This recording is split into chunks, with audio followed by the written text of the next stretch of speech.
खुलुमबाय आं जनाली बर' गोजोन फुंबिलिनि बयनिसिमबो गाहाम हामलायनायखौ जासिहरनाय थाबाय। आसा खालामो नोंथांमोनाबो मोजाङैनो दङ। दिनै 2023 मायथाइनि 12 अक्ट'बर नोंथांमोननि थाखाय आं गोदान खौरां लानानै फैदों। अन्नानै नोंथांमोना भिडिअखौ जोबजासे नायलांगोन होनना मिजिंथिबाय। बड'लेण्ड मुलुगसोलोंसालिनि जेंनाखौ लानानै दुलाराय बर' फरायसा आफादनि गाहाय नेहाथारि कनिन्द्र बसुमतारीनि खौरांगिरि मेल। थांनाय 6 अक्ट'बर खालिनिफ्राय 11 अक्ट'बर खालिसिम दुलाराय बर' फरायसा आफादा भाइस चेन्सेलर प्रफेसार लाइस्राम लादोसिंनि हेंथायै बड'लेण्ड मुलुगसोलोंसालिनिफ्राय बिथांखौ होखारनांगौनि दाबिजों गोख्रों सोमावसारगासिनो दंमोन।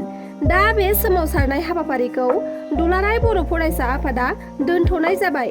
बिनि सायावनो मैया दुलाराय बर' फरायसा आफादनि गाहाय नेहाथारि कनिन्द्र बसुमतारीया खौरां बिजोङाव बुङोदि दुलाराय बर' फरायसा आफादनि सोमावसारनायखौ दोनथ'नाय जाबाय मानोना बिटिसिनि सरकारनि प्रिन्सिपाल सेक्रेटारि अफिस आरो सेक्रेटारि एडुकेसनेल डिपार्टमेन्टनिफ्राय एबसुनो लाइजाम हरदोंमोन आरो बे लाइजामाव मोननै जाहोन दिन्थिनानै सोमावसारनायखौ दोनथ'नो खावलायदों। सेथियाव जादों बिटिसि सोरखारा एबसुजों सावरायनाय आरो नैथियाव जादों फैबाय थानाय 10, 17 आरो 18 अक्ट'बर खालाराव गिबि खेबनि थाखाय बड'लेण्ड मुलुगसोलोंसालियाव नाकनि मोनसे हाबाफारि जागोन। बेखायनो सोमावसारनायखौ दोनथ'नो थाखाय बिटिसि सरकारा आर'जलाइजों खावलायहरदों। बेनिखायनो दुलाराय बर' फरायसा आफादाबो सोमावसारनायखौ फैगौ 18 अक्ट'बर खालिसिम दोनथ'नाय जाबाय होनना फोरमायो। लोगोसे लाइस्राम लादोसिंखौ होखारनायनि दाबिखौ मानिनानै लायाब्ला फैगौ 19 अक्ट'बर खालारनिफ्राय फिन एबसुआ सोमावसारनाय हाबाफारिखौ लासिगोन होनना बुङो बिथां कनिन्द्र बसुमतारीया। गुवाहाटी नोगोरमानि बशिष्ट आरो पल्टन बाजाराव पुलिसआ गोख्रों सिग्रोमनानै मेघालयनिफ्राय लाबोनाय नागालेण्डनि नाम्बार प्लेट NL01AH0501 नाम्बारनि पेट्रल टेंकारनिफ्राय गोबां बिबांनि गान्जा मोननो हादों। गासै 2640 किल'ग्राम गान्जाखौ हमनो हादों पुलिसआ। बशिष्ट आरो पल्टन बाजार पुलिस थानाया बेजों लोब्बा थानाय कासिम आली आरो मुकुट आली मुंनि सानै सुबुंखौबो एरेस्ट खालामदों।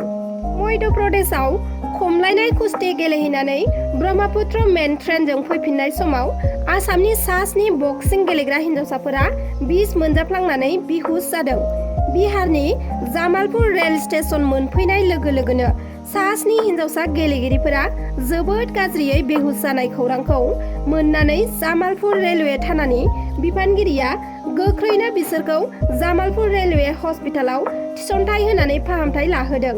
बेहुस जानाय हिन्जावसाफोरा फारियै कार्बि आलंनि ज्योति 15 बोसोर बैसोनि, गलाघाटनि मौसुमी 13 बोसोर, तेजपुरनि संगीता 14 बोसोर, नगावनि प्रनिता 15 बोसोर, प्रियंकाता 17 बोसोर, सुरिता 14 बोसोर आरो नगावनिनो इन्सट्राक्टर पाम्पु होननानै सिनायथि होदों। रेलवेनि डक्टर सन्जय कुमारा मिथिहोनाय बादिब्ला आथिखालाव बिसोरो खैफोदनिफ्राय रैखा मोनसिगोन आरो देहाया मोजाङाव फैबाय। मख'नो गोनांदि मध्य प्रदेशआव थांनाय 1 अक्ट'बरनिफ्राय 7 अक्ट'बरसिम नेशनेल जुनियर रेसलिं कम्पिटिशनाव आसामनिफ्राय हौवासा आरो हिन्जावसा गासै सा 34 गेलेगिरिफोरा बाहागो लाहैदोंमोन। गुवाहाटी नोगोरमायाव सरकारि साख्रि होग्रा नकलि फसंथान। साख्रि होनायनि मुङाव गुवाहाटी नोगोरमानि मोनसे नकलि राङारि फसंथाना खामानि गैजायै लाइमोनफोरनिफ्राय लाख लाख रां लुथिनाय जाथाया सोराङाव फैदों। मिथिनो हानाय बादिब्ला गुवाहाटी 6 माइलाव थानाय सल्युशन सार्भिस मुंनि मोनसे राङारि फसंथाना 100% गेरेन्टिजों पस्ट बिफानाव थिसनथाय होनायनि फोसावथाय होनानै खामानि नागिरनाय लाइमोनफोरनिफ्राय लाख लाख रां लुथिदों।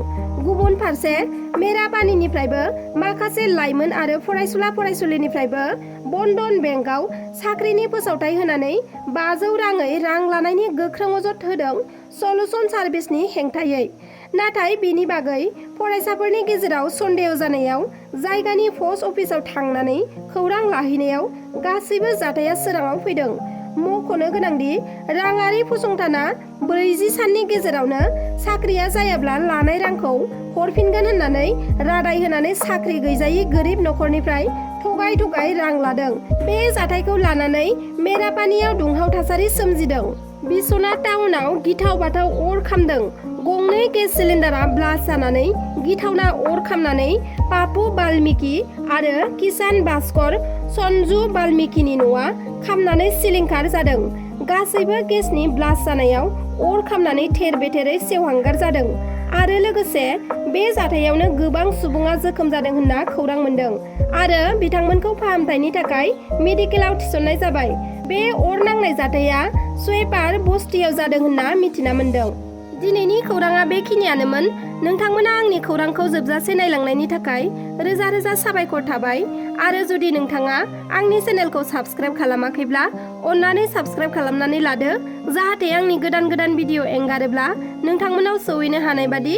लोगोसे लाइक, शेयार, कमेन्ट खालामनो दाबाव। गोजोन्थों।